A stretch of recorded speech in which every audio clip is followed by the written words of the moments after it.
Hello everyone, and a warm welcome to the second video in the PMOCafe video series. This particular video will address how we submit an article to the site.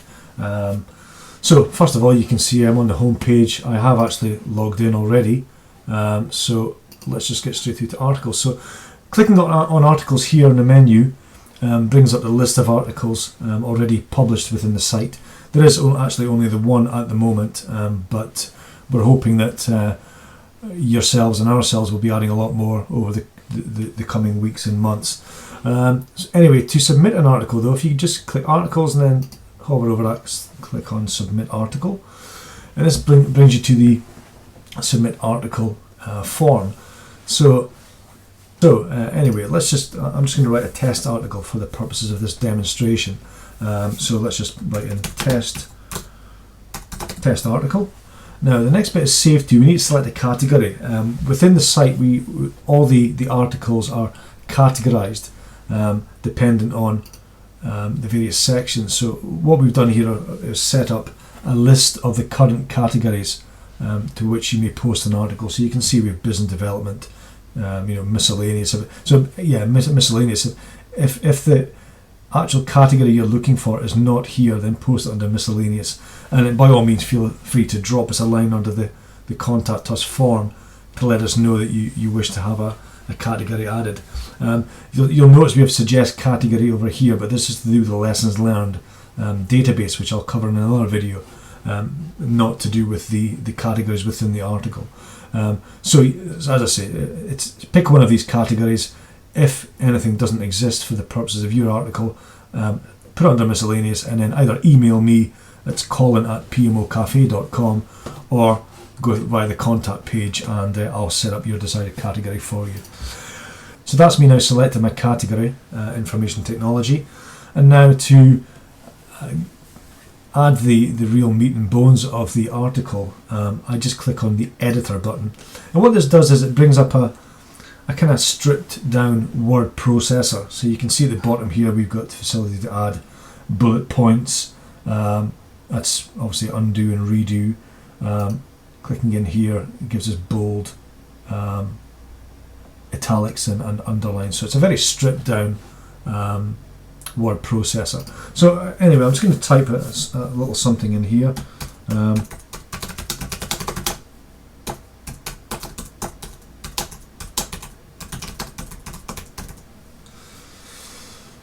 I don't know where that came from, but it's just something to demonstrate this article submission form anyway. So as I say, you can of course you can, if you have your article in say a Word document, you can of course cut and paste it in here, and that would take care of it for you. You wouldn't need to do any typing. So anyway, once you've done that, click apply, and the article content is still there. And just to verify that, we bring it back up and we can see it's there, so we can cancel that now. The next thing is list your sources. So if you hover over the kind of balloon here, it goes on a bit about plagiarism and why we need to list our sources. Now obviously in this article I don't have any sources, and this of course, I think I said that all the fields were required previously. This field isn't actually required, but if you have taken information from another source, you have an obligation to register that, and this is where you would do it. So for example, if my measly little article that I've submitted there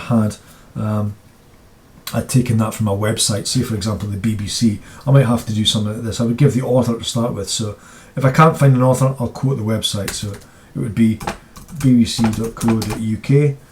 It would be the date the article was put onto the BBC, which would be 2010.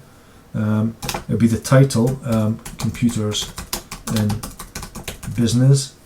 Sorry, I've got computers in business, followed by the date I accessed it. So accessed, say today's date, and that would be how I would record my source. I will be putting up another video tutorial on referencing sources, but that just gives an example to do with our website. As I say, if you don't have if it's not a website, it's an actual author, for example, Michael Crichton, you would put in Crichton, Michael, But again, we'll cover all that in another video. Finally, then you have a declaration. If you just hover over the balloon again, it tells you here that you tick this box to verify this work as your own. It's basically just saying that you're responsible for your own postings. This is a required field, so you must check this box here. So basically that's your article. You've given it a title, you've given it a category, you've put the content in via the stripped down word processor, you've listed your sources, and you've ticked the declaration. All to do now is click submit. It should come back with a thank you message. There it does. It's been submitted, and our moderators will now review the article prior to being published on the site. Okay, so just coming into articles here, you can actually see that the test article has now been published. It's under the information technology category as we had defined in our form. So clicking on test article brings up our article content. That was my feeble attempt at an article. And finally we've got our sources here as well. Obviously this will look completely different when you do it because you'll have a lot more content in your article, but I think this demonstrates how easy it is to submit an article and have it published on the PMOCafe. So that's it, we've covered article submission. I'd like to take this opportunity to thank you for watching, and I hope this video has been of benefit to you. Thanks very much.